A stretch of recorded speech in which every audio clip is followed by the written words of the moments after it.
votre partage. Quel privilège pour moi de vous retrouver en ce moment pour partager avec vous ces instants puissants dans la présence de Dieu. Est-ce que quelqu'un avec moi, est-ce que quelqu'un entend le son de ma voix? Je suis très heureux de savoir que vous êtes connectés en ce moment où nous voulons avancer dans la présence de Dieu. L'Éternel est tellement bon, il est tellement glorieux, il est digne de gloire et digne de puissance. Est-ce que quelqu'un est avec moi? Est-ce que quelqu'un m'entend parler? Quelqu'un me reçoit 5 sur 5?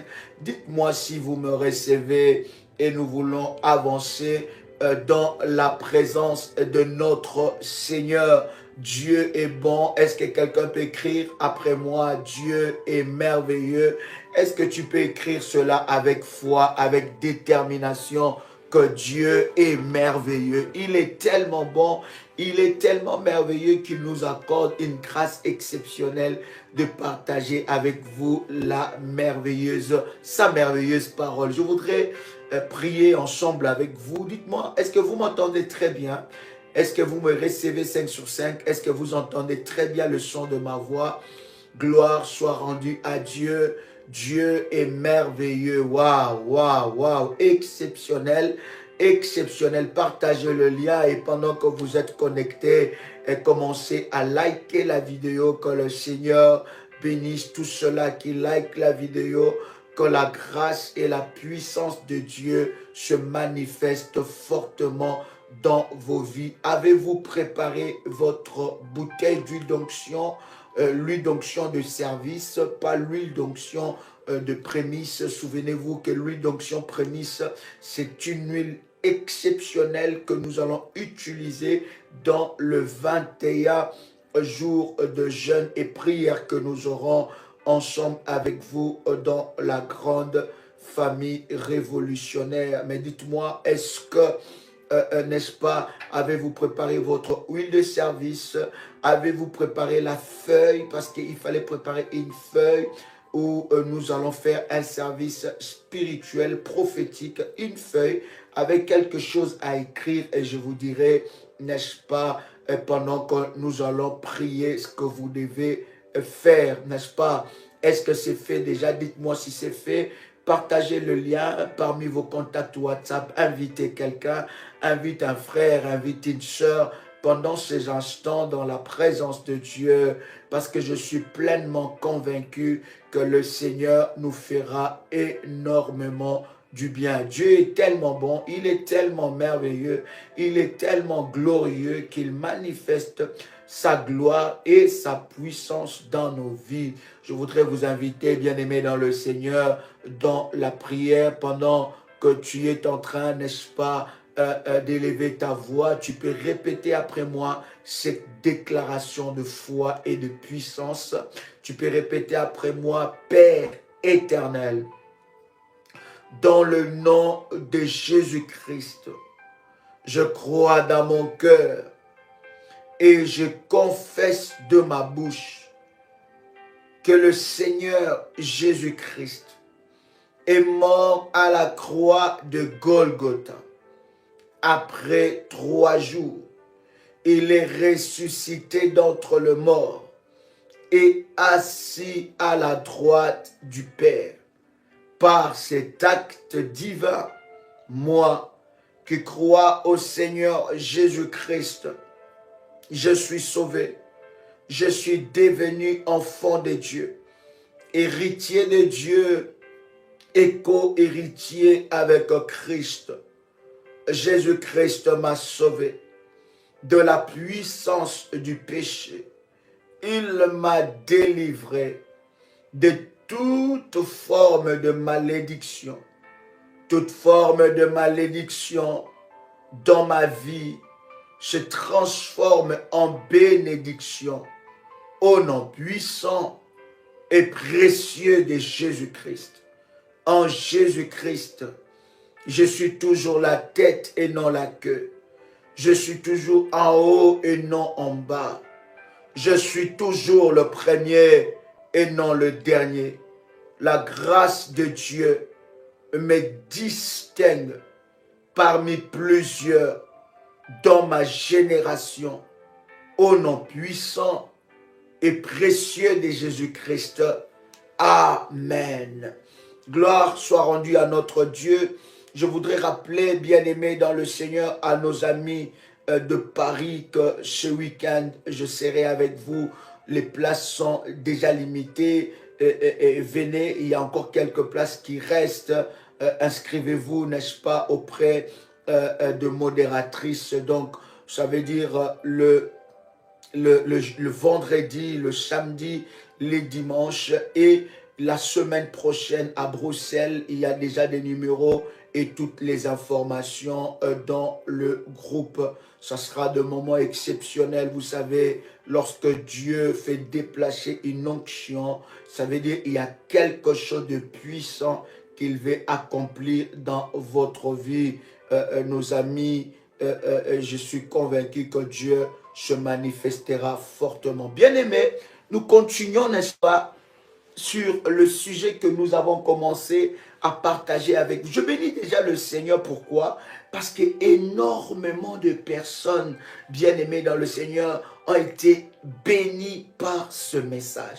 L'Éternel a énormément manifesté sa puissance et je bénis le Seigneur pour cela. Je bénis Dieu de ce que le frère et les sœurs révolutionnaires ont reçu de Dieu quelque chose de puissant et que le nom du Seigneur soit glorifié. Aujourd'hui, par la grâce de Dieu, nous voulons continuer sur ce que nous avons commencé à parler, sortir de la servitude familiale. Est-ce que quelqu'un peut écrire avec moi? Sortir de la servitude familiale. Seigneur, libère-moi de la servitude familiale. C'est un cri de cœur, comme nous avons dit. Et nous avons bien dit, chers amis, que le but de cet enseignement, ce n'est pas de vous séparer, de vous diviser avec votre famille. Le but de cet enseignement, ce n'est pas de s'aimer la haine dans le cœur des gens. Le but de cette famille, d'ailleurs, de cet enseignement,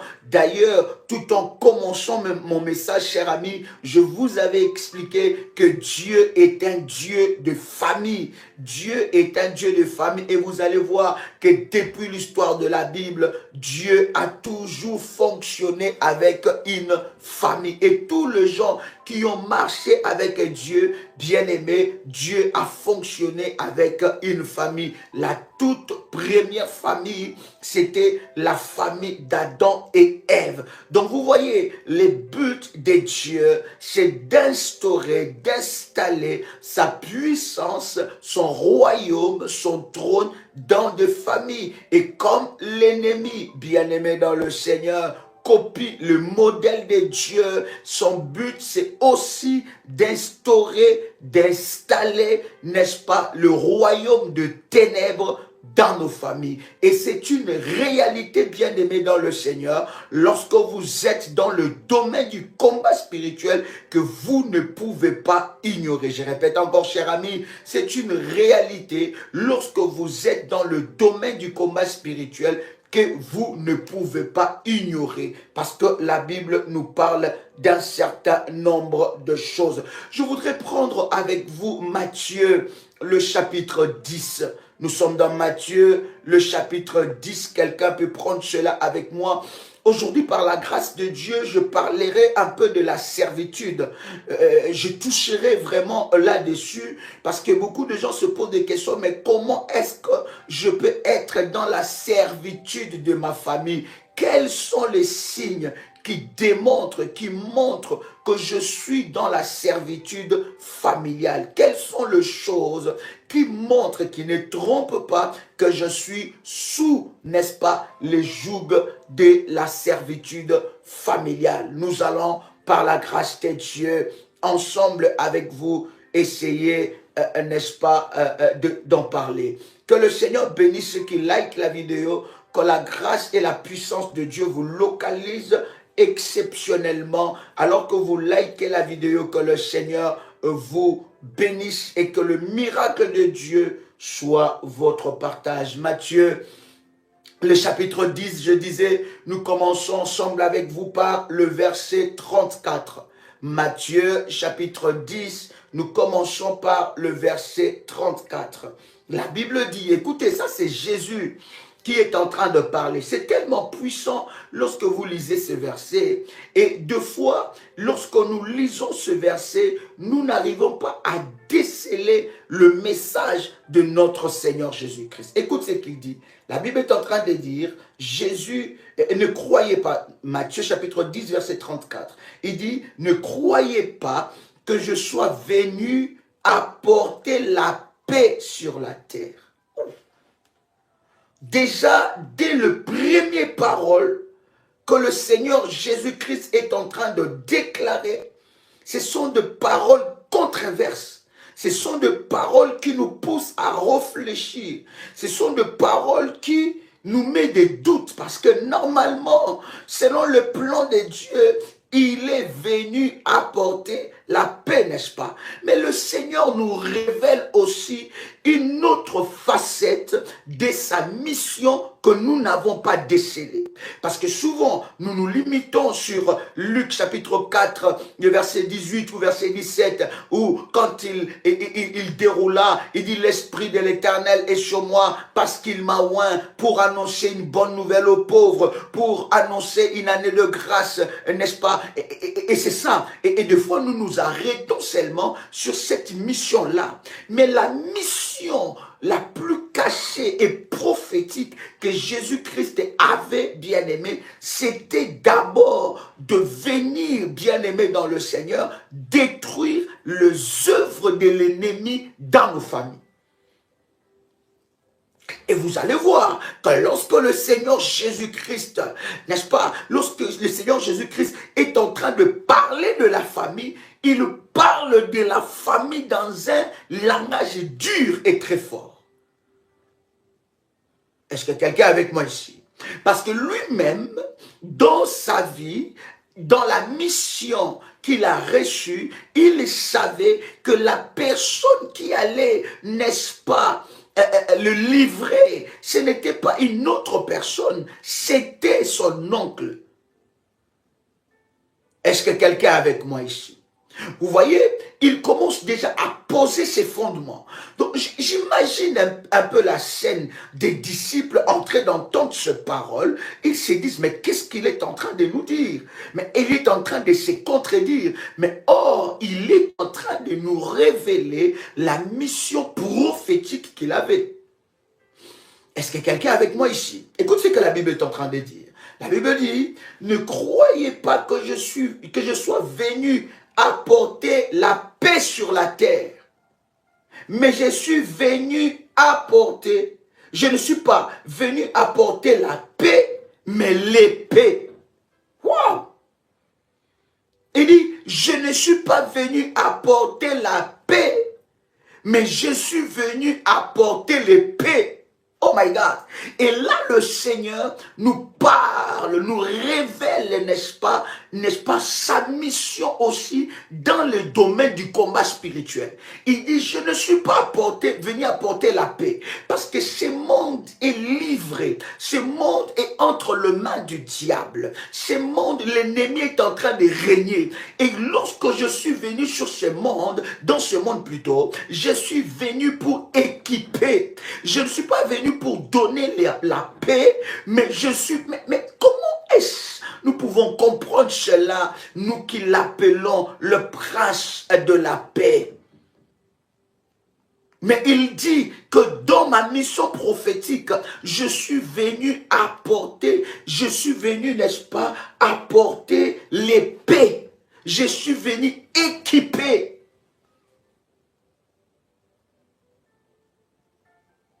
Quelqu'un entend le son de ma voix ici?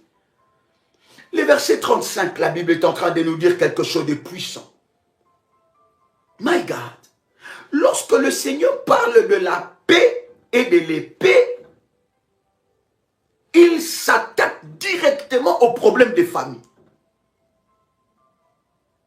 Lorsqu'il parle de la paix et de l'épée, il s'attaque directement au problème des familles. Qu'est-ce que le Seigneur nous dit dans le verset 35?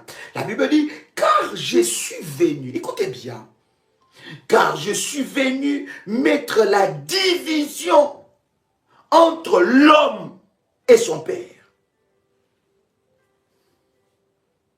Moi-même hier, j'étais gentil avec vous. Je vous ai parlé de la séparation. Je vous ai dit que non, le Seigneur veut que nous... il y a une différence entre la séparation et la division. Mais je vais vous expliquer le langage prophétique du Seigneur. Il dit, je suis venu mettre la division entre l'homme et son père, entre la fille et sa mère, entre la belle-fille et sa belle-mère. Aïe, Est-ce que vous êtes avec moi ici? Come on.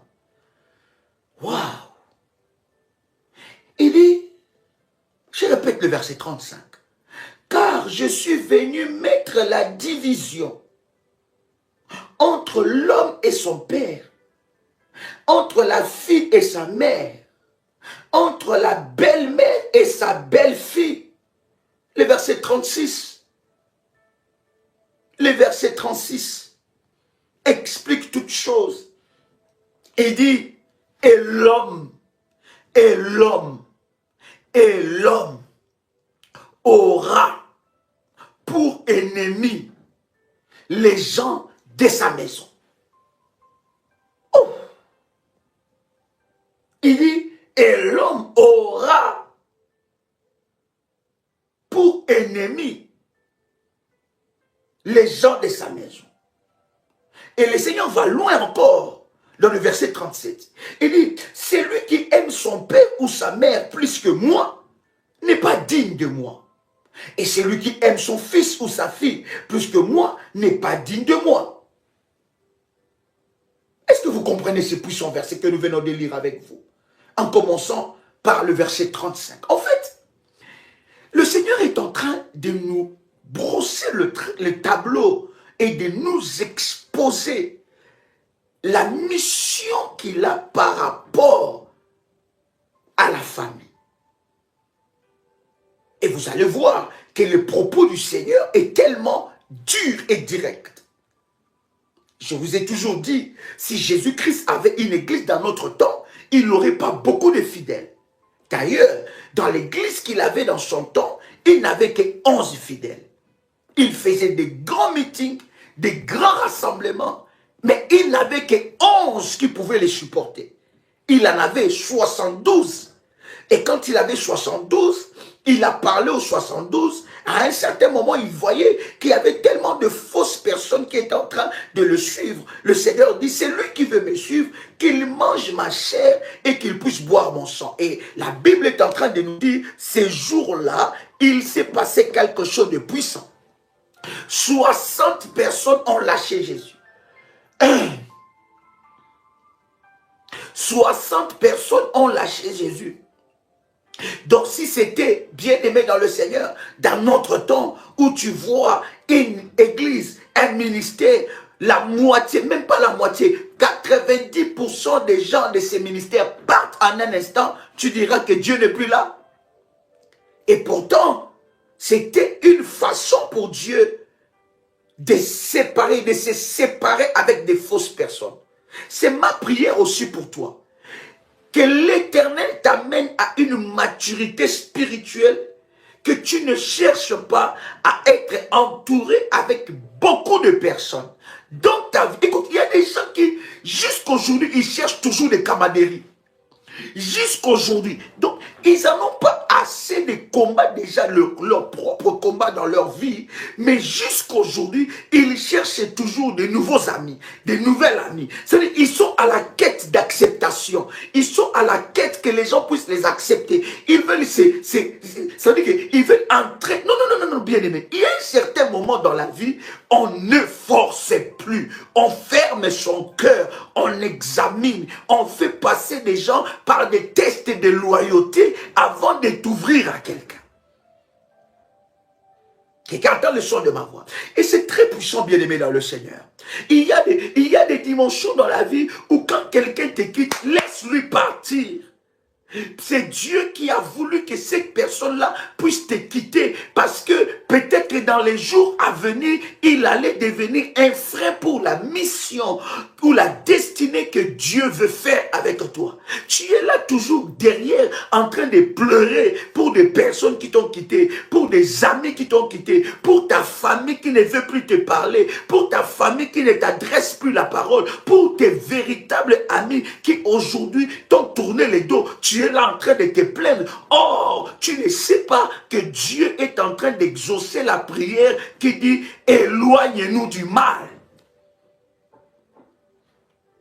Tu ne sais pas que l'Éternel Dieu est en train de t'éloigner de la prière. Il est en train de t'éloigner des mauvaises personnes. Et tu es là triste, tu es là vraiment, si je savais, mais pourquoi elle m'a quitté, pourquoi il m'a quitté. Je vous dis, même en amour, celui qui est fait pour toi ne partira jamais. Celui qui est fait pour toi ne te menacera pas à tous les coups. Un jour je partirai, un jour tu me perdras, un jour... Bon, écoute papa, écoute maman, tu veux que je te perds? Je te perds maintenant. Parce que le jour que Dieu t'a créé, il t'a créé seul. Et le jour du jugement dernier, on ne va pas nous juger par rapport à la famille. Est-ce que vous savez ça? Le jour du jugement dernier, on ne nous jugera pas. On dira, alors, famille Makembesula, venez ici. Toute la famille Makembesula, venez là. Famille André Le Métier, venez ici.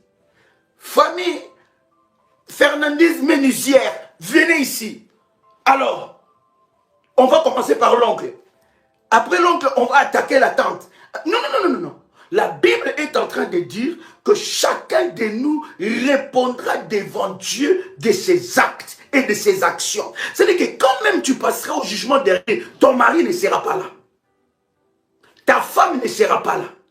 Tes enfants ne plaideront pas ta cause. Quelqu'un entend le son de ma voix? Le Seigneur est en train de dire quelque chose de très puissant. Il dit, je ne suis pas venu apporter la paix, mais je suis venu apporter l'épée. Et il continue à nous expliquer des réalités que deux fois nous ignorons. Il nous dit que je suis venu diviser. Lorsque Dieu est en train de parler de la division, il parle des origines maléfiques. Je suis venu te séparer, te diviser des origines maléfiques du Père et du Fils, des origines maléfiques du Fils et du Père, des origines maléfiques des mères et de la fille, des origines maléfiques de la belle-mère et de la belle-fille, ou bien du beau-père et du beau-fils. Le Seigneur a traité sévèrement le problème même de la sorcellerie dans la famille. Bien-aimé dans le Seigneur, tu es né seul. Même si tu es jumeau ou jumelle, laisse-moi te dire, tu as un destin seul. Et regarde ce que le Seigneur est en train de dire. Il dit que l'homme aura pour ennemi les gens de... Oh my God! Est-ce que quelqu'un peut entendre ça, my God? Est-ce que quelqu'un peut vraiment entendre ça? Oh my God! Vous savez, quand je parle de choses comme ça bouillonne dans mon esprit. La Bible dit, l'homme aura pour ennemi les gens de sa propre maison. Croyez pas, je vous avais dit, cher ami, ne croyez pas que votre adversité va commencer ailleurs que d'abord dans votre famille restreinte et dans votre famille élargie, proche. Il dit, l'homme aura pour ennemi. Donc, ça veut dire, lorsque tu entends déjà, cher ami, cette parole, ne te pose plus de questions. Pourquoi ta famille ne t'aime pas? Pourquoi il y a tellement de combats dans ta famille? Maintenant, quelqu'un peut me dire, je suis fille unique, je suis fils unique de mon père ou de ma mère. Mais je parle de la famille restreinte et de la famille élargie, proche.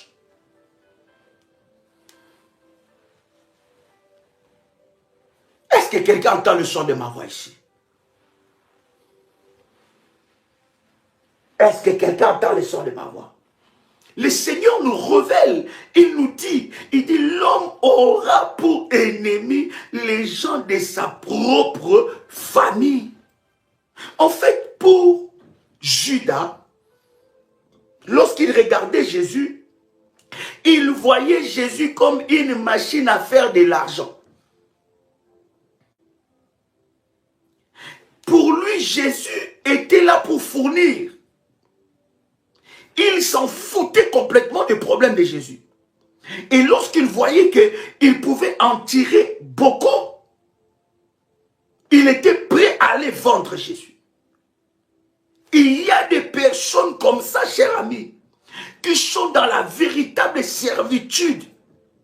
Déjà que dans cet enseignement que nous sommes en train de partager, ça ne rentre pas dans ton esprit que ta famille peut être la cause de ton malheur.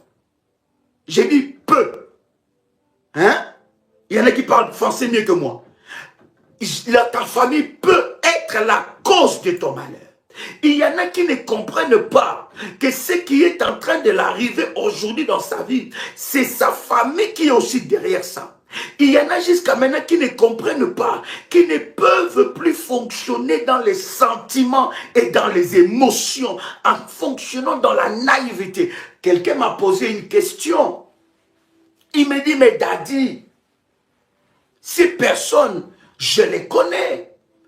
Ce sont des personnes que Dieu m'a déjà montrées. Et lorsque nous avons prié, alors que nous avons mis les mains sur nos yeux, pour que le Seigneur puisse faire tomber nos écailles, je vis un certain nombre de choses, Daddy. Et même des personnes que je ne soupçonnais pas. Le Seigneur m'a montré cela avec beaucoup de confirmation. Parce que je vous ai toujours dit, quand le Seigneur vous montre quelque chose, si c'est Dieu, il est capable de vous le confirmer 3 fois, 4 fois ou 5 fois. Il est capable de vous le confirmer. Donc, lorsque vous recevez un message, je vous ai toujours dit que le message a 3 sources. Je vais vite fermer cette parenthèse. Quand vous voyez un rêve, vous rêvez, vous avez un message, il y a 3 sources. Première source, c'est Dieu. Deuxième source, c'est nos pensées. Dans notre subconscience aussi. Troisième source, c'est le diable. Et je vous avais dit, pour savoir que ces rêves, ce message, cette révélation vient de Dieu, il faut demander des signes que seul Dieu est capable de te montrer.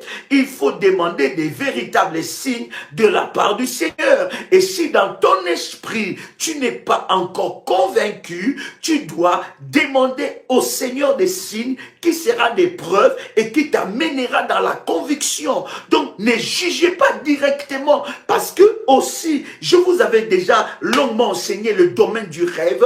Aussi, dans le domaine du rêve ou des révélations, le diable joue aussi avec les petits esprits. Il joue avec les faibles d'esprit. Donc, vous pouvez rêver quelque chose. Ne jugez pas au premier degré directement. Ah oui, voici ce que Dieu m'a dit. C'est la vérité. Et pourtant, peut-être que la source de tes rêves n'était pas Dieu. Peut-être que la source de tes rêves, c'était tes propres pensées.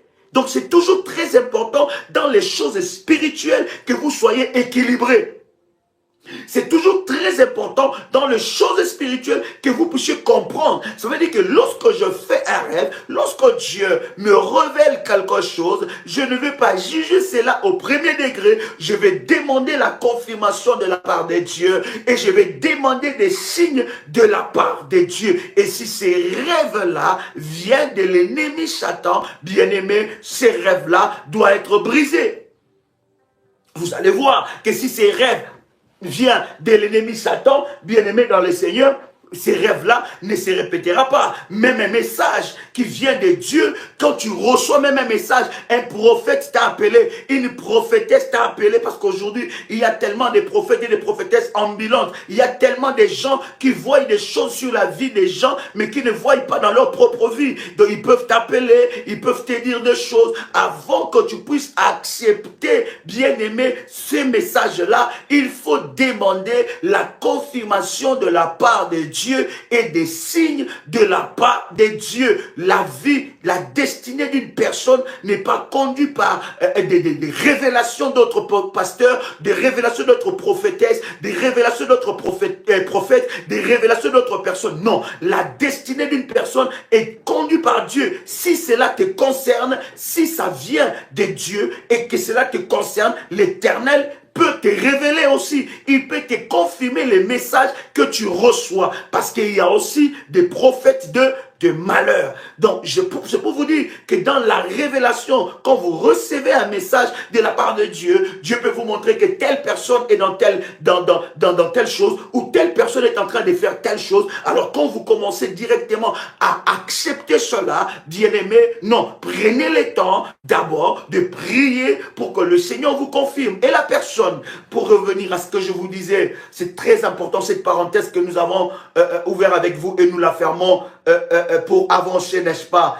Écoute, cette personne me pose la question, me dit, Daddy, mais qu'est-ce que je dois faire avec ces personnes? Comment dois-je me comporter? Comment dois-je me comporter vis-à-vis de ces personnes que je sais qu'ils sont en train de me combattre? Ils sont à la base du combat de ma vie. Dieu m'en a parlé, Dieu m'a révélé un certain nombre de choses par rapport à ça. Comment dois-je me comporter, Daddy? Dois-je me séparer avec ces personnes? Dois-je, n'est-ce pas, me fâcher contre ces personnes? Ou dois-je, je ne sais pas. Non, je vous avais enseigné. Écoutez, l'amour est plus puissant et plus fort que la sorcellerie. Est-ce que vous savez ça? Je répète encore. L'amour est plus fort et plus puissant que la sorcellerie et les œuvres du diable. D'accord? Nous ne pouvons pas combattre le diable avec ses armes. Les armes du diable, c'est quoi? C'est la haine.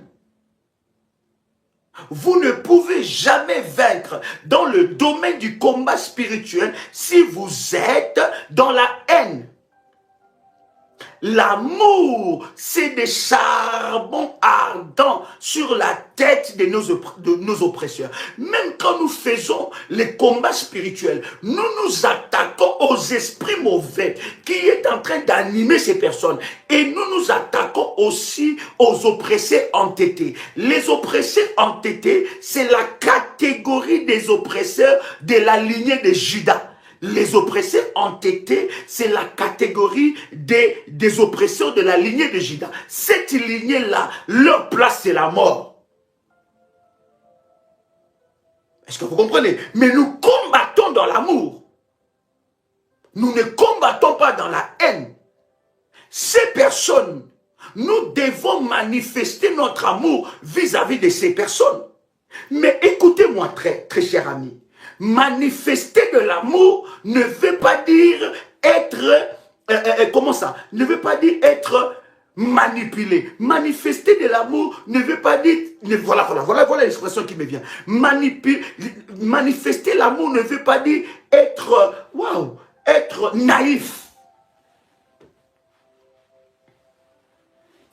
On peut manifester l'amour en restant vigilant et très attentif.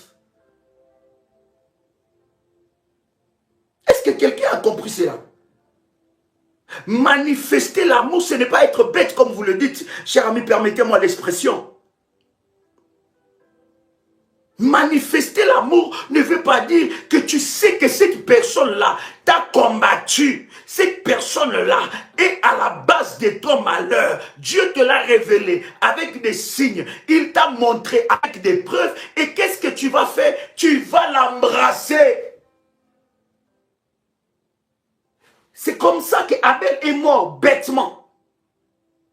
Manifester l'amour, c'est être vigilant. Ça veut dire que moi et cette personne-là, notre combat n'est pas un combat charnel.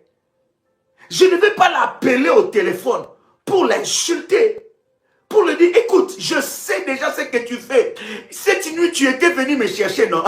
Mais tu as vu le fire. Tu m'auras jamais. Bien aimé, tu ne pourras jamais vaincre un combat comme ça. Quelqu'un a les chants de ma voix. Tu ne pourras jamais vaincre un combat comme ça. Le combat est un combat spirituel. Puisque cette personne, et vous allez voir que lorsque un sorcier ou un serviteur du diable te cherche la nuit, spirituellement, il n'arrive pas à t'avoir. Il va chercher d'ouvrir une porte physiquement. Il va chercher d'ouvrir une porte physiquement pour que quand cette porte-là sera ouverte, qu'il rentre et qu'il puisse n'est-ce pas, accomplir son plan. Donc tu dois rester vigilant. Mais le combat est un combat spirituel que tu dois vaincre cela spirituellement. Il t'attaque la nuit, il t'envoie des coups. Bien-aimé, toi aussi la nuit, tu les cites par son nom.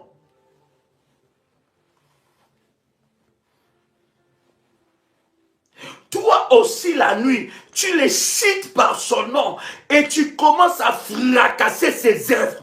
Et la journée, tu verras les résultats. Mais quand la journée, cette personne vient te chercher des problèmes, montre-lui que tu es beaucoup plus spirituel que cette personne. Ne rentre pas dans son jeu. Tu vas voir, il va toujours vouloir chercher des petits problèmes. Il va commencer à faire circuler ton nom.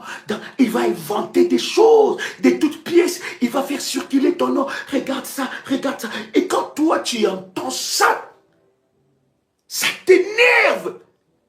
Au point même que tu puisses prendre le téléphone et que tu commences à l'appeler. Écoute, je te dis, fais attention avec mon nom. Bien aimé, ce qu'il est en train de chercher ou ce qu'elle est en train de chercher, bien aimé, il est en train de chercher, n'est-ce pas, une porte d'entrée.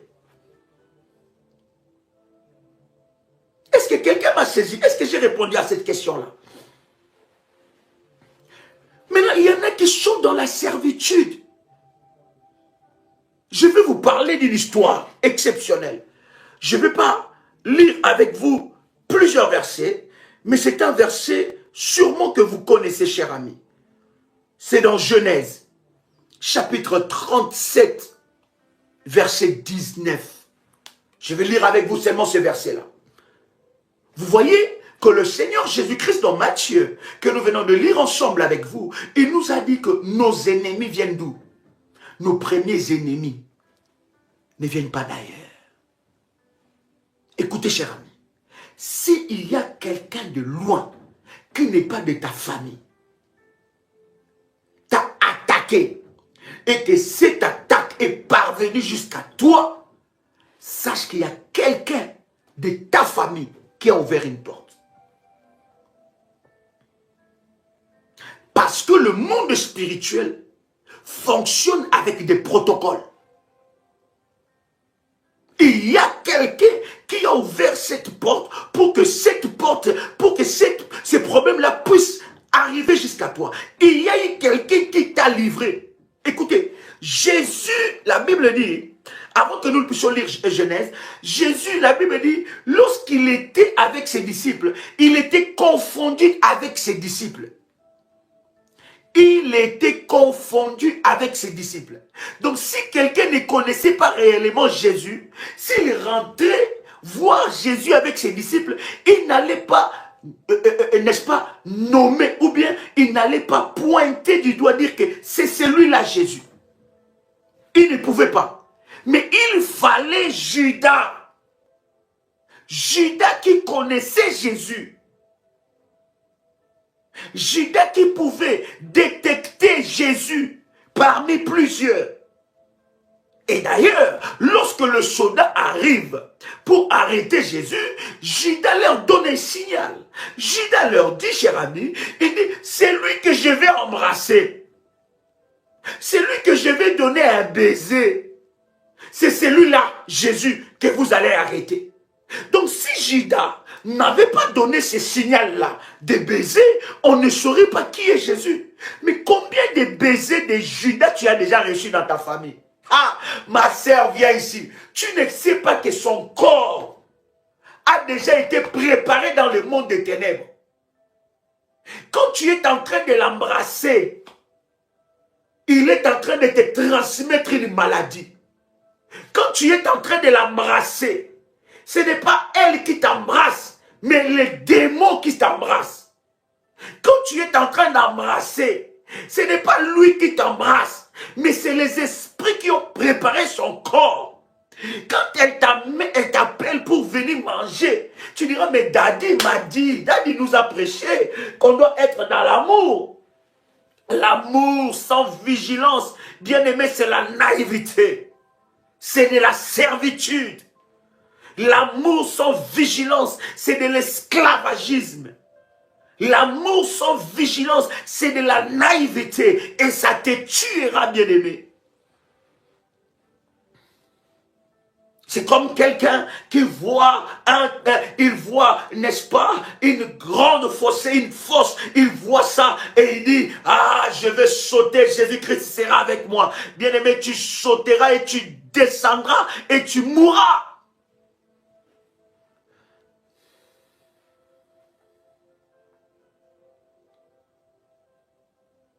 La Bible dit, oh my God, je vais vous trouver ces versets-là. Puissant. Yes. Oh my God, si tu es béni, commence à faire monter le fire. Yes. Yes. Oh my God. Si tu es béni, toujours dans Matthieu. Hein. Toujours dans Matthieu. Est-ce que cette parole bénit la vie de quelqu'un ici? Est-ce que quelqu'un est béni par cette parole? Toujours dans Matthieu, le chapitre 10, nous lisons le verset 16. Écoute bien ce que la Bible dit. Matthieu chapitre 10, le verset 16. La Bible dit, voici, je vous envoie comme des brebis au milieu des loups. Mais le Seigneur, il sait que c'est des loups. Mais pourquoi il nous envoie au milieu des loups? Il sait que c'est des loups. Pourquoi il nous envoie au milieu des loups? Écoutez, cher ami, face aux loups, tu dois te comporter en serpent, en colombe, en aigle et en lion. Tu dois avoir 4 natures.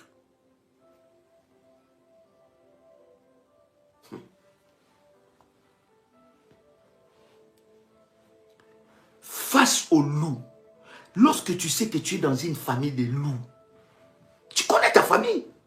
Tu connais.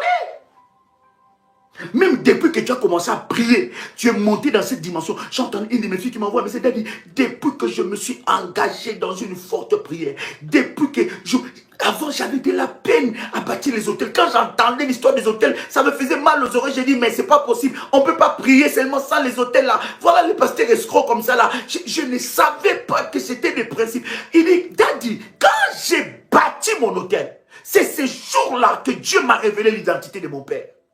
Il dit, j'ai vu mon père. Permettez-moi le terme, je ne veux pas vous dire ça avec tout le respect que j'ai, mais j'ai vu mon père être en intimité avec moi.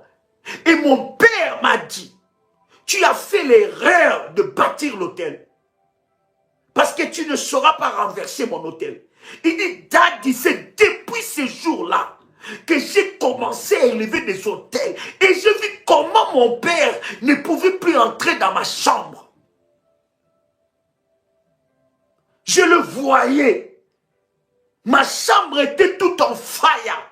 Il dit, mais quelle prière je n'ai pas fait? Quel prophète je n'ai pas vu? Quelle conférence je ne suis pas parti? On ne m'a jamais parlé de ces choses. Mais ces jours-là, quand j'entendais tout le programme, quand j'entendais, je disais, ah, comme il y a hôtel là, je ne rentre pas dedans. Comme je vais seulement prier, Dieu va seulement exaucer. Mais le jour où l'Esprit de Dieu m'a saisi, quand je l'ai fait, Daddy, regarde ce que Dieu m'a fait voir. Je suis devenu plus fort que le gardien d'hôtel de ma vie. Quelqu'un m'entend parler ici? La Bible est en train de dire quelque chose de puissant. Il dit, je vous envoie comme des brebis. Face, vous savez que vous êtes dans une famille loup. Bien aimé, il y a certaines familles, hein, si ce n'est pas la prière, si ce n'est pas Dieu, tu ne vivras pas longtemps. C'est-à-dire que tu es en train de prier. Écoutez, prier c'est bien, mais chercher Dieu dans la profondeur, c'est encore mieux. Quand on cherche Dieu dans la profondeur, bien aimé, on voit Dieu prier, jeûner, bâtir des hôtels, établir des alliances avec Dieu, jusqu'à ce que je voie la gloire de Dieu. Je bâtirai, je rebâtirai, j'arroserai, je chercherai Dieu, je jeûnerai, je régénérerai, je serai toujours dans la présence de Dieu. Parce que dans de telles familles-là, une fois tu abandonnes Dieu, bien aimé,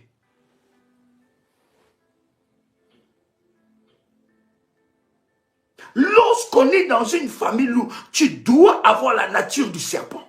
Tu dois avoir la nature de la colombe. Tu dois avoir la nature de l'aigle et tu dois avoir la nature du lion. Regarde ce que la Bible est en train de nous dire. Voici, je vous envoie comme des brebis au milieu des loups.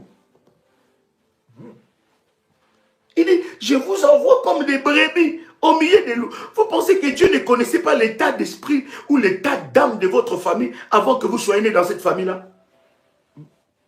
Vous pensez que Dieu ne connaissait pas l'état d'âme de votre maman, ni de votre papa, ni de vos grands-parents, de vos cousins, de vos cousines, de vos oncles? Il savait que c'est des grands sorciers. Il savait que c'est des grands sorciers.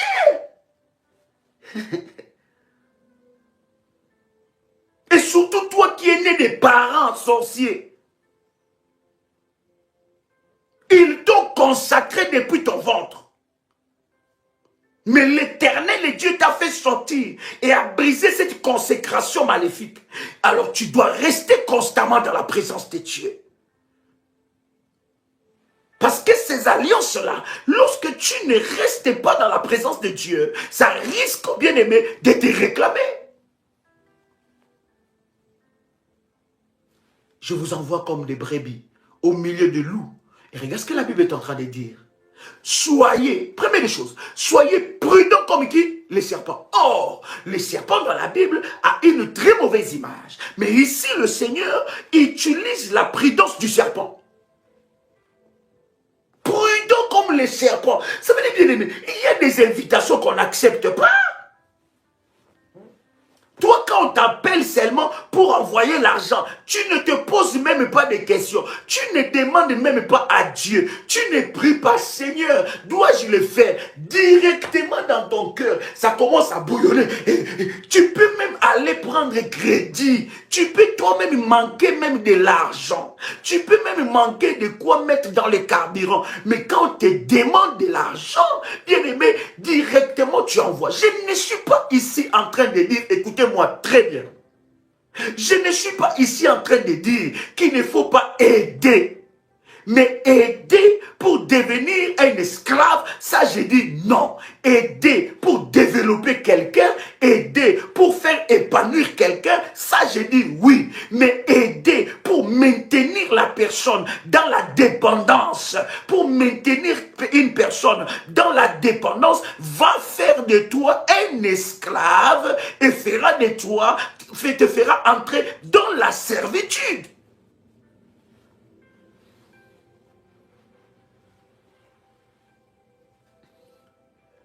Tu préfères manquer de l'argent. Ta maison ne mange pas. Mais on ne sait pas que tu as déjà, tu as réglé un faux problème. Et d'ailleurs, ces faux problèmes-là, la personne, tellement qu'il te demande avec la haine de la sorcellerie, il prend cet argent-là, il va le mettre dans les temples maléfiques. Et tellement que toi, tu es naïf, tellement que tu n'as pas décelé cela. Depuis ça, tu sens que tes affaires continuent à baisser. Tes affaires continuent à baisser. Mais les demandes continuent à monter. Et les jours que tu ne vas pas aider,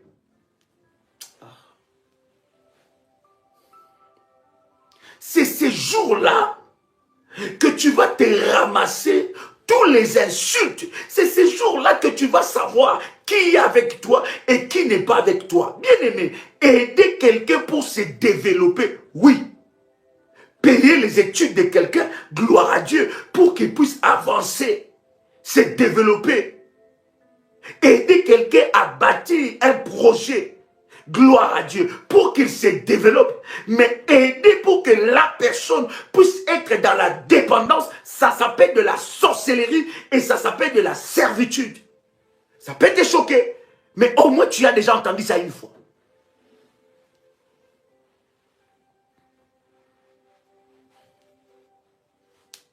Je ne te dis pas ici qu'il ne faut pas aider le parent. Parce qu'ils ont tellement fait pour nous. Et aider les parents ne demande pas leur état d'âme. Sorcier ou pas sorcier, mon devoir, c'est de les honorer. Leur sorcellerie, c'est Dieu qui va juger ça. Et s'ils viennent avec leur sorcellerie pour me faire du mal, mes bienfaits parlera devant le trône de Dieu. Et ça va s'opposer à leur sorcellerie. Mais mon devoir, c'est de les honorer. Est-ce que vous comprenez ce que je suis en train de dire ici?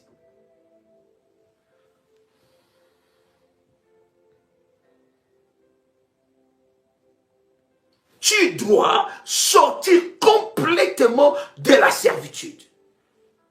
Il dit, soyez prudents comme les serpents. Les serpents est prudent. Toi, il te manque de la prudence. C'est ça ton plus grand problème. Tu n'es pas prudent du tout. Avant même d'aider cette personne-là, cette maman-là, ces papas-là, ces parents-là, prends le temps de prier.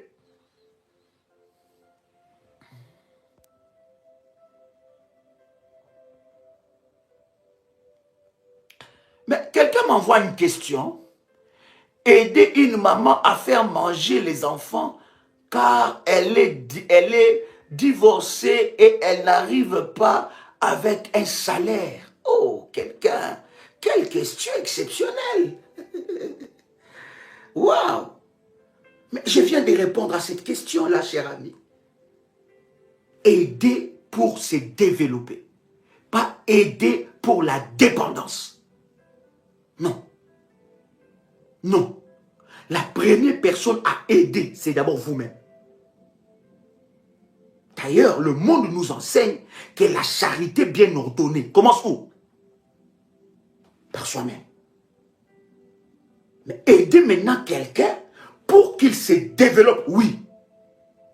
Ça veut dire un petit projet. D'accord? Où il peut se développer. Mais faire que les gens dépendent de toi, ça peut te faire entrer dans une servitude. Est-ce que quelqu'un a compris ma réponse? Est-ce que quelqu'un a compris ce que je suis en train de dire?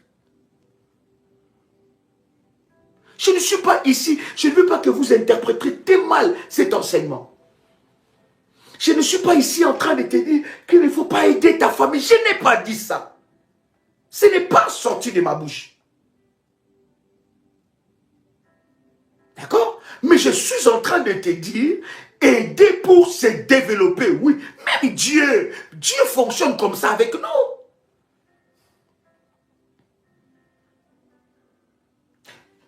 Et il y a des personnes qui sont comme ça, qui sont aussi dans la servitude sentimentale, dépendance. Ça veut dire qu'ils ne trouvent de la valeur que lorsque les autres lui disent « Ah, vraiment, tu sais, vraiment ça m'a aidé, merci. » Ils ont besoin de cette reconnaissance-là pour vivre.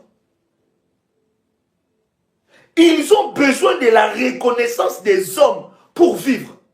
Pour qu'ils se sentent importants dans la vie. Ils ont besoin de la reconnaissance humaine pour qu'ils se sentent importants. Tu n'as pas besoin de ça.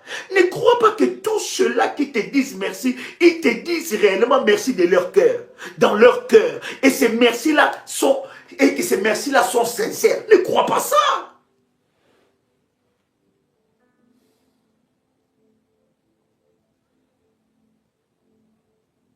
Avant de penser aux autres, pense d'abord à toi. Penser aux autres, c'est très bien. Mais avant de penser aux autres, tu dois d'abord toi-même régler certains problèmes. Parce que, cher ami, tu risques, écoute-moi, même Dieu, est-ce que vous savez, ça peut vous choquer, mais c'est la vérité. Est-ce que vous savez qu'au temps de Jésus-Christ, Jésus n'avait pas guéri tout le monde? Est-ce que vous le savez?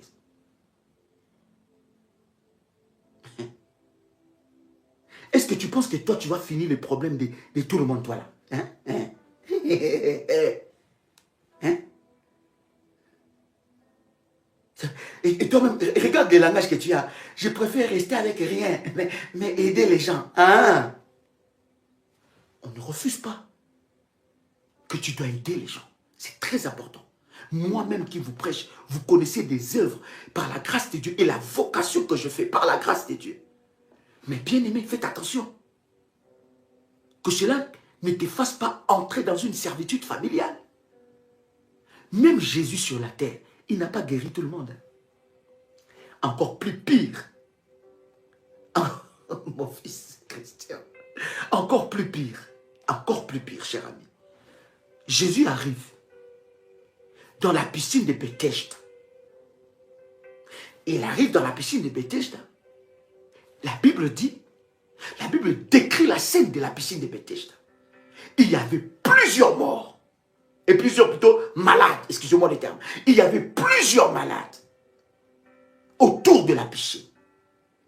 Et les gens qui étaient guéris, c'était qui? C'était des gens qui, quand l'eau était agitée, l'ange agitait l'eau, ils descendaient dans l'eau et ils étaient guéris. Mais Jésus, lui qui est la guérison, la vie et la résurrection, arrive dans la piscine de Bethesda. Ces jours-là, normalement, humainement, ces jours-là, humainement, toute la piscine devait être guérie. Vous êtes d'accord avec moi? Est-ce que vous êtes d'accord avec moi, oui ou non? Mais Jésus n'avait pas guéri tout le monde, oh bien-aimé. Hein? Mais je vous donne l'exemple, cher ami. Hein? Ces jours-là, dans la piscine de Bethesda, tout le monde devait être guéri. Tout le monde. Parce que la guérison était là. Ce n'était plus l'ange qui descendait, mais c'était lui-même la guérison qui était là. Mais quelque chose de choquant. Une scène choquante. Jésus arrive, il ne guérit qu'une seule personne. Et il part. Il laisse tous les autres malades.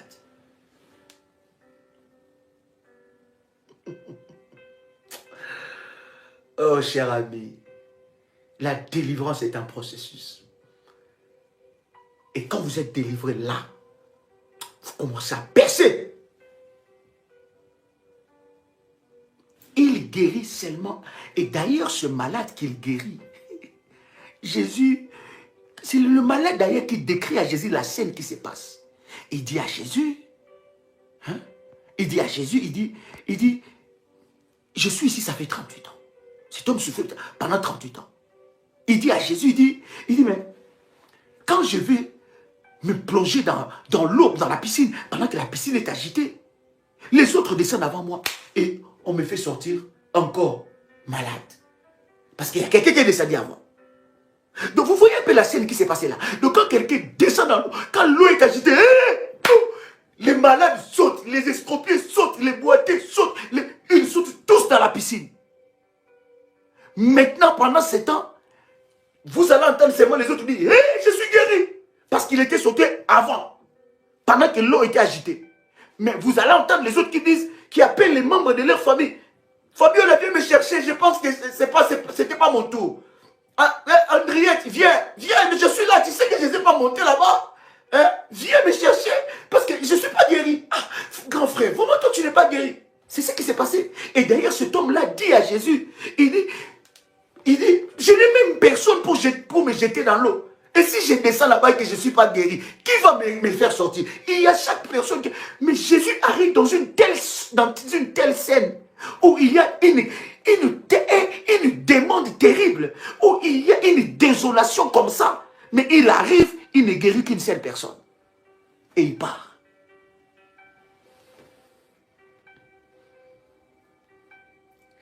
Donc, encore choquante, Jésus-Christ est venu sur la terre. Les Juifs, même ses disciples, ils croyaient que Jésus était venu pour résoudre le problème qu'ils avaient. Quel problème avait Jésus? Quel problème ils avaient à cette époque-là? À cette époque-là, ils étaient sous la captivité des Romains. Ils étaient sous la captivité. Les peuples juifs étaient sous la captivité du Romain. C'était César qui les avait opprimés. Jésus est né à cette période. Il est mort à cette période sans l'air libéré de la main de César.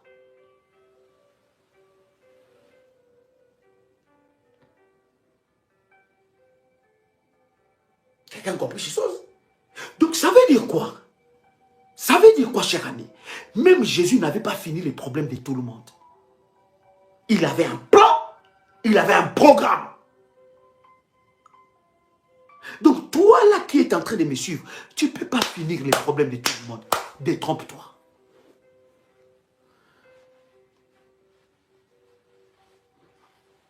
En voulant porter les maillots de Spider-Man, de Superman, de Superwoman, bien aimé, tu risques de rentrer dans la servitude. Que Dieu te libère de ça, cher ami. Est-ce que quelqu'un est béni ce soir? Oh my God. Est-ce que quelqu'un est béni ce soir? Est-ce que quelqu'un est béni ce soir? My God. Il dit, regarde ce que le Seigneur dit. Il dit, soyez donc prudents comme les serpents.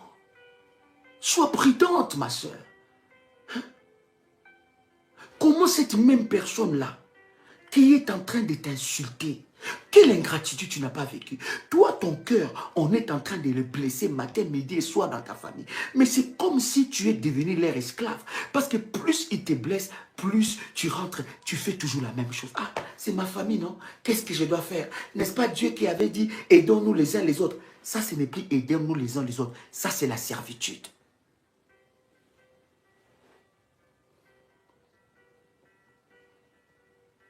J'insiste encore, je pose encore des fondements. Je suis en train de dire, je ne suis pas ici en train de te dire de ne pas aider ta famille.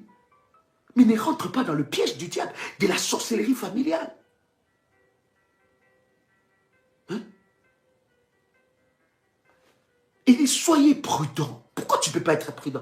Pourquoi quand toi tu voyages, tout le monde doit savoir? Est-ce que tu sais que tu peux être dans ton pays natal sans que les gens sachent que tu es là? Tu n'as jamais remarqué, le jour que tu voyages dans ton pays natal, sans que les gens sachent que tu es là, tu fais bien tes affaires, tout marche très bien, puis paf, tu revoyages, tu rentres, et les gens sont étonnés après, oh, elle était venue ici, il était venu ici. Ah bon? Comment est-ce que nous on ne savait pas? Comment est-ce qu'elle a appelé personne? Est-ce que tu es obligé d'appeler tout le monde avant de partir? Tu n'as jamais remarqué que quand tu es là, le jour que tu voyages et que tout le monde sait, tu vois que tout ce que tu fais, tout ce que tu vas faire, il y a que complications sur complications. À un certain moment, tu dois être, bien aimé, tu dois être prudent.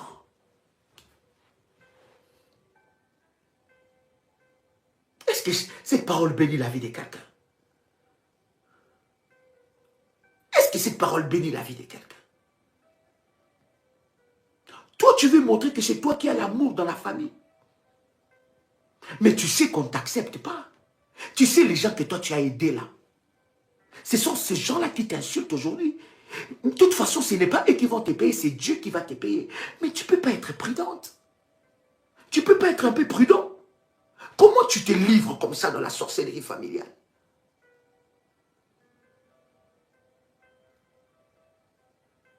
Est-ce que quelqu'un m'entend parler?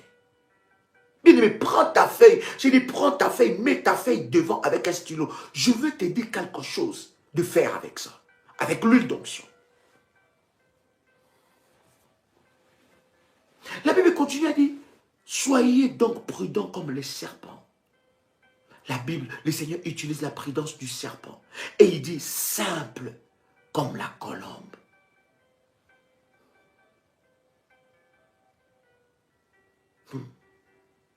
Simple comme la colombe. Soyez prudents comme les serpents. Et simple. Simple. Comme la colombe. Et lorsque tu sais que tu es dans une famille loup, tu dois être un lion. Parce que notre maître, le Seigneur Jésus-Christ, est devenu le lion de la tribu de Juda. Vous voyez, bien aimé, il y a la pitié et il y a la compassion. Je vais m'expliquer. Est-ce que quelqu'un est avec moi ici?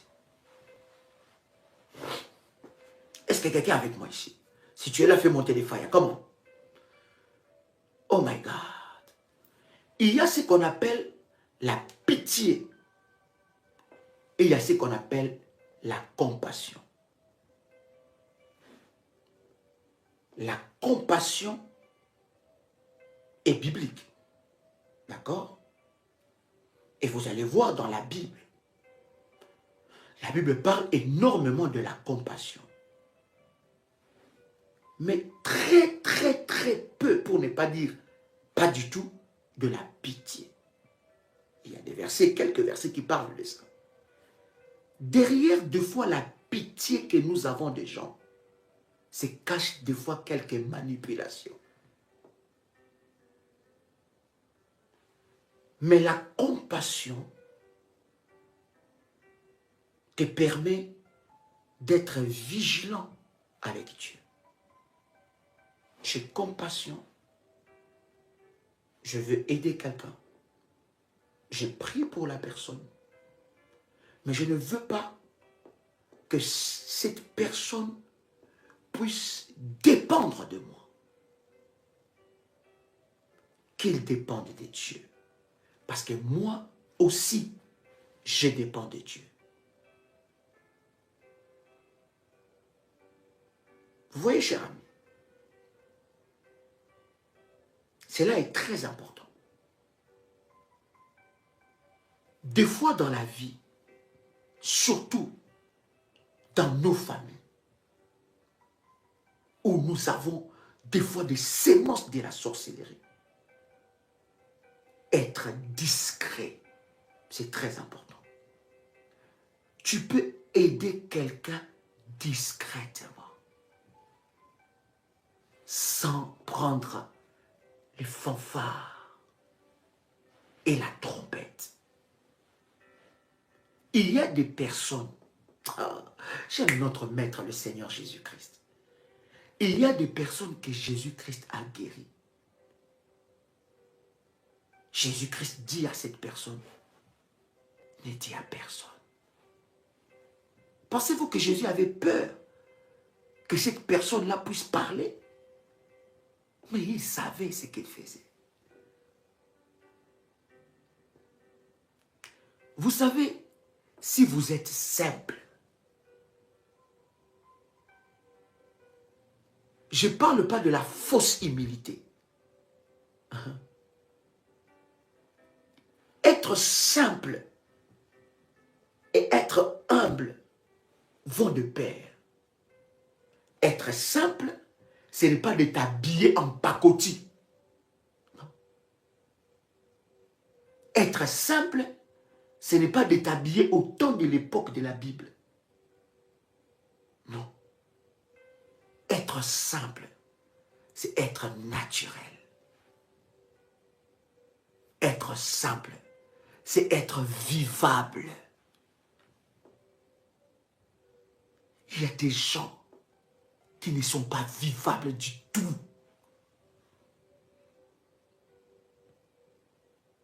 Ça veut dire que si tu es avec cette personne, tu parles avec cette personne, tu peux te poser des questions. Est-ce que moi, Dieu me connaît? Est-ce que Dieu ne me connaît ou il ne me connaît pas? Est-ce que Dieu vraiment connaît mon prénom? Est-ce que Dieu sait comment vraiment je m'appelle? Être simple, c'est être vivable. Des fois, certains combats de ta famille arrivent à cause de ton arrogance, ta malbouche. Ta malbouche. Là. C'est ça, cher ami. Non, non. Simple. Laisse les actes parler à ta place. Ne parle pas. Laisse ça parler à ta place. Laisse les œuvres parler. Sois simple. Tout en restant vigilant. Tout en restant prudent. Tout en ayant la nature d'un lion. Maintenant, tu vas prendre ta feuille, cher ami. Tu vas écrire le nom de ta famille. Par la grâce de Dieu, je toucherai aussi à la belle famille. Par la grâce de Dieu, dans cet enseignement. Et je vous donnerai rendez-vous. Je toucherai aussi à la belle famille. Parce qu'il y a tellement de choses là-dessus. Il y a des gens qui portent leurs fardeaux, qui portent des fardeaux qu'ils ne connaissaient pas. On en parlera, cher ami. Prends maintenant la feuille que tu as. Écris le nom de ta famille.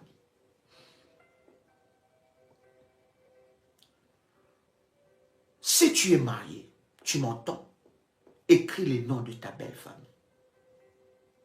Ou bien si tu es divorcé, écris le nom.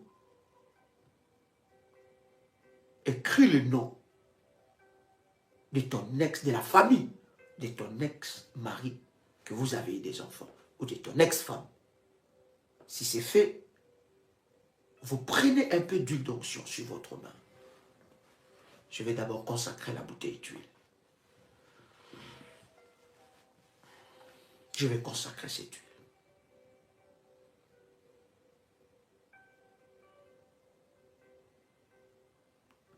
Je vais expliquer bien l'orientation. Écoutez-moi très bien, cher ami.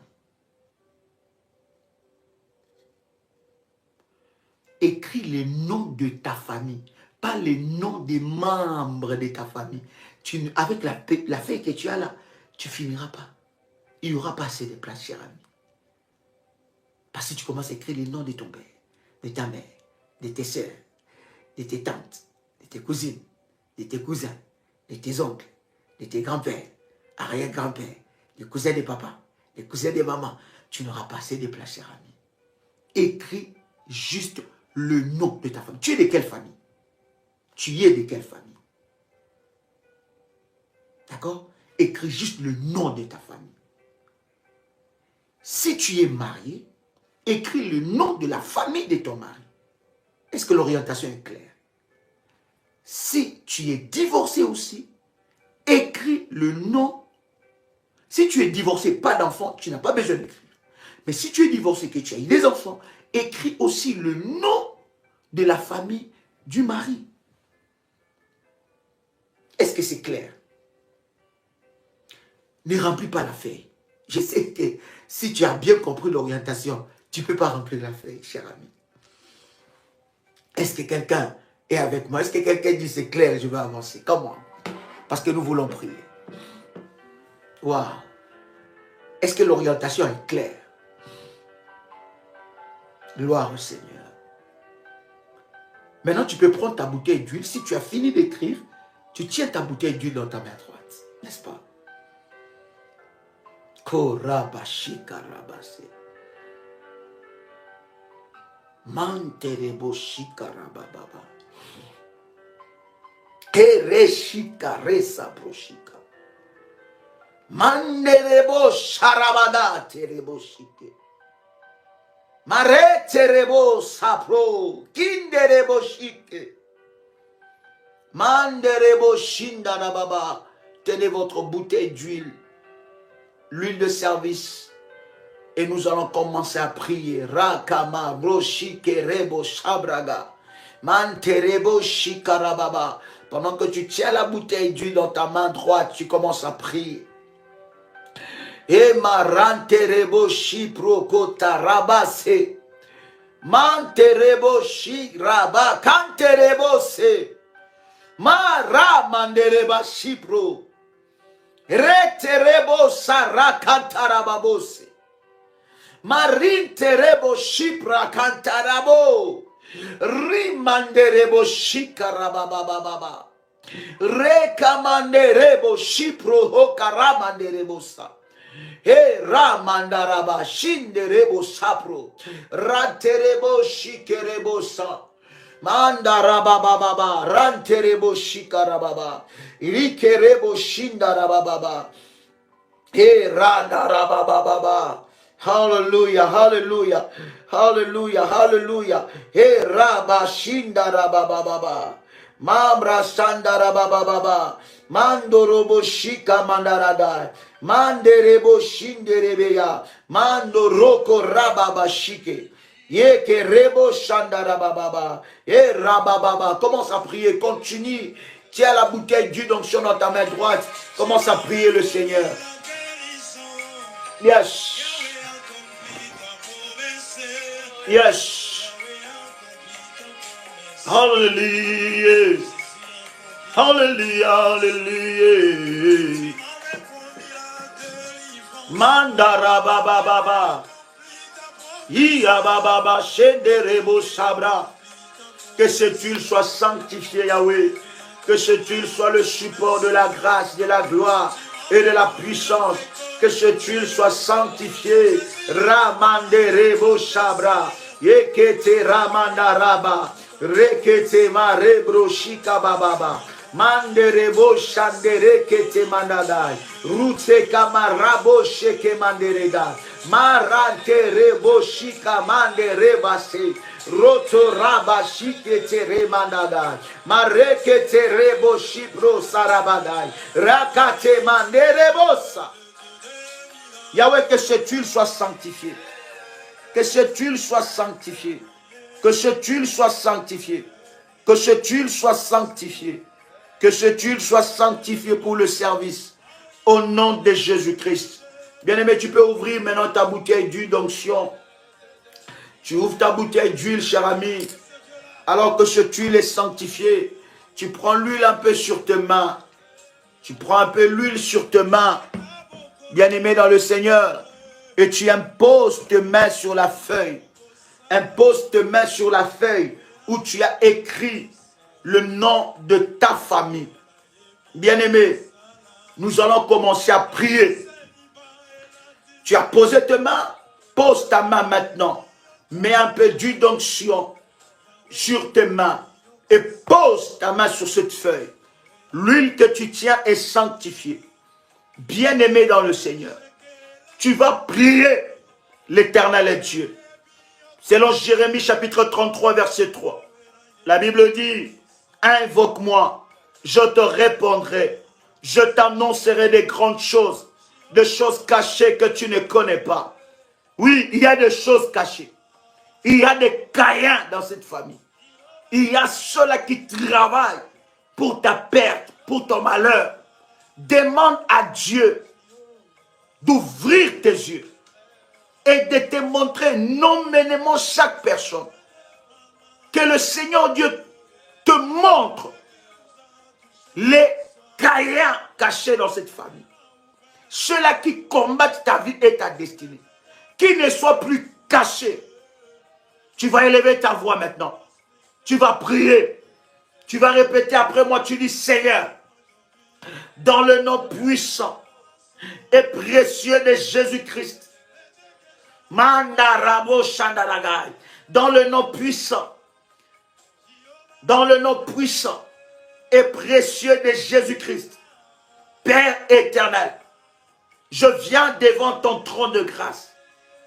Je viens citer le nom de cette famille, de ma famille, devant le trône de Dieu. Père éternel, révèle-moi des choses cachées. Tu es le Dieu de la révélation. Tu es le Dieu de la révélation. Tu n'es pas le Dieu d'aveuglement. Tu n'es pas le Dieu d'aveuglement. Tu es le Dieu de la révélation. Seigneur, révèle-moi. Révèle-moi des choses cachées. Seigneur, qui se passe dans cette famille. Seigneur, révèle-moi les caïens qui combattent ma vie et ma destinée. Révèle-moi ceux qui souhaitent ma mort, ceux qui ont préparé la mort, les cercueils contre moi. Seigneur, révèle-moi ceux qui combattent mon étoile. Oh Dieu, qu'ils ne soient plus cachés, que leur plan plan soit révélé maintenant au nom puissant et précieux de Jésus-Christ. Au nom puissant et précieux de Jésus-Christ. Seigneur Dieu, je refuse d'être dans l'aveuglement. Je refuse que le diable, dans le ténèbre, puisse préparer des complots contre moi. Seigneur, je viens devant toi, toi les dieux de Jérémie, chapitre 33, le verset 3, viens me révéler maintenant des choses cachées dans cette famille. Yahweh, révèle-moi les autels qui résistent à ma destinée. Révèle-moi les genres d'autels maléfiques qui résistent à ma destinée. Révèle-moi le genre des autels sataniques qui a été bâti par mes parents, dans la lignée de mon père, dans la lignée de ma mère. Révèle-moi, je refuse de servir comme esclave dans les autels maléfiques de ma famille. Révèle-moi les genres de lois établies, les genres de réclamations. Seigneur, ouvre mes yeux, ouvre mes yeux. Je ne veux pas me fier sur ce que je connais déjà, mais je vais aller encore dans la profondeur, car je sais que la profondeur appelle la profondeur. Tu as dit, invoque-moi, je te répondrai, je t'annoncerai des choses cachées, des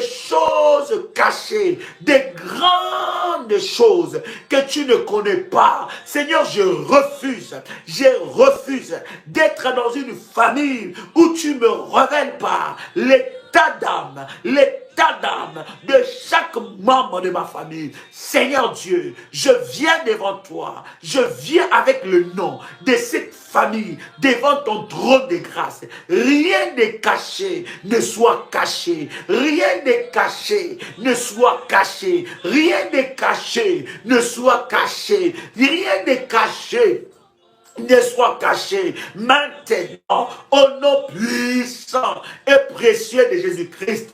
Seigneur, lève-toi dans ma vie, lève-toi dans ma vie et manifeste ta gloire. Lève-toi dans ma vie et manifeste ta gloire. Lève-toi dans ma vie et manifeste ta gloire. Seigneur Dieu, Père, ce n'est pas moi qui ai demandé de venir dans cette famille. C'est toi, Seigneur, dans ton conseil, qui a voulu que je sois membre de cette famille. Seigneur, je ne suis pas membre de cette famille pour subir les autels maléfiques de cette famille. Je ne suis pas membre de cette famille pour subir les réclamations maléfiques de cette famille. Je ne suis pas membre de cette famille pour subir des réclamations sataniques de lois d'interdiction, de lois d'interdit, de lois de limitation. Je ne suis pas membre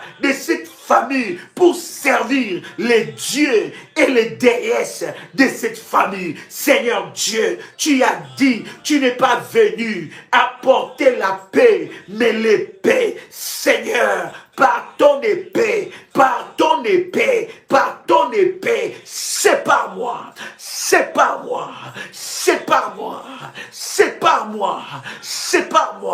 de la malédiction de ma famille. Par ton épée, Seigneur, sépare-moi de la malédiction de ma famille. Par ton épée, sépare-moi des condamnations de mon père, des condamnations de ma mère. Par ton épée, sépare-moi des lois établies de ma famille. Par ton épée, sépare-moi du mauvais héritage du côté de mon père, du côté de ma mère. Par ton épée, sépare-moi, Seigneur. Sépare-moi, Seigneur. Sépare-moi, Seigneur. Sépare-moi, Seigneur. Au nom puissant et précieux de Jésus-Christ. Sépare-moi, Seigneur. Sépare-moi, Seigneur. Éternel, lève ton épée. Lève ton épée et sépare-moi de la malédiction, du fardeau maléfique que porte le nom de cette famille. Je sépare mes enfants. Je sépare ma vie. Je sépare sépare ma femme. Tu peux le déclarer, je sépare mon mari du fardeau maléfique que porte le nom de cette famille. Seigneur Dieu, toute alliance maléfique qui pèse sur le nom de cette famille est brisée maintenant. Est brisée maintenant. Brisée maintenant. Brisée maintenant. Brisée maintenant. Brisez maintenant, brisez maintenant, au nom puissant et précieux de Jésus-Christ. Yahweh, sépare-moi de la malédiction dans ma famille, sépare-moi de la malédiction qui pèse sur le nom de cette famille. Je refuse le mauvais héritage attaché au nom de cette famille. Je le refuse, je le refuse, je le refuse, je le refuse, je le refuse, je le refuse, je le refuse. Au nom puissant et précieux de Jésus-Christ, sépare-moi Seigneur, du mauvais héritage, derrière le fardeau du nom que je porte, au nom de Jésus-Christ. Père éternel, c'est lui qui osera de toucher à mon étoile à cause de l'appartenance de la famille, qu'il soit frappé, je déclare que je ne mourrai pas comme Abel, je ne mourrai pas comme Abel, je ne mourrai pas comme Abel, au nom de Jésus-Christ. Seigneur Dieu, sépare-moi de la naïveté, sépare-moi des sentimentalistes, sépare-moi de la naïveté. Je ne mourrai pas comme Abel. Je refuse de mourir entre les mains de Caïn. Je refuse de mourir entre les mains de Caïn. Au nom puissant et précieux de Jésus-Christ, sépare-moi Seigneur, sépare-moi Seigneur, sépare-moi Seigneur. Père éternel, tout cercueil maléfique qui a été préparé pour m'enterrer, je le brise. Tout membre de ma famille qui a projeté ma mort, tout membre de ma famille qui a préparé ma mort, que cette mort échoue, que cette mort échoue, que cette mort échoue. Je retourne à l'envoyeur, cet esprit des morts. Je déclare que je ne suis pas candidat à la mort, je ne suis pas candidat à la mort, je ne suis pas candidat à la mort. Au nom puissant et précieux de Jésus-Christ, je refuse d'être candidat à la mort. Ma vie est cachée avec Christ en Dieu. Au nom puissant et précieux de Jésus-Christ. Amen, amen, amen, amen, amen, amen. Wow. Gloire au Seigneur. Gloire au Seigneur. Quelqu'un peut commencer à faire monter des feuilles. Bien aimé, cette feuille-là, vous allez la garder parce que nous allons aussi nous en servir dans le 21 jours de jeûne que nous aurons très très bientôt. Cette feuille-là, vous pouvez la garder précieusement. Vous pouvez vous enregistrer à ces numéros. Bien aimés, ce sont des numéros WhatsApp officiels que nous avons donnés. Il y a des personnes qui appellent d'autres personnes.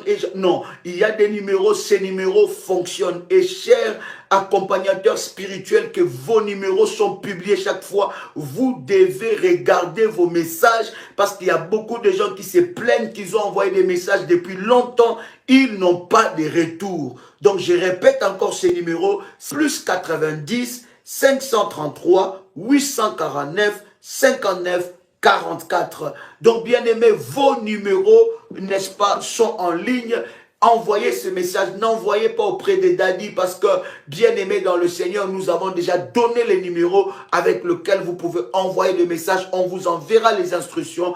La feuille que vous avez, ne la déchirez pas. Gardez ça précieusement quelque part parce que nous allons nous en servir. Que la grâce de Dieu soit votre partage. Que le Seigneur vous bénisse. C'était un réel plaisir pour moi de partager ces instants avec vous. Que le Seigneur vous fasse énormément du bien. C'était votre frère et ami Joël Kamba, l'apôtre. Shalom chez vous. Délivrance des familles sacrifiées.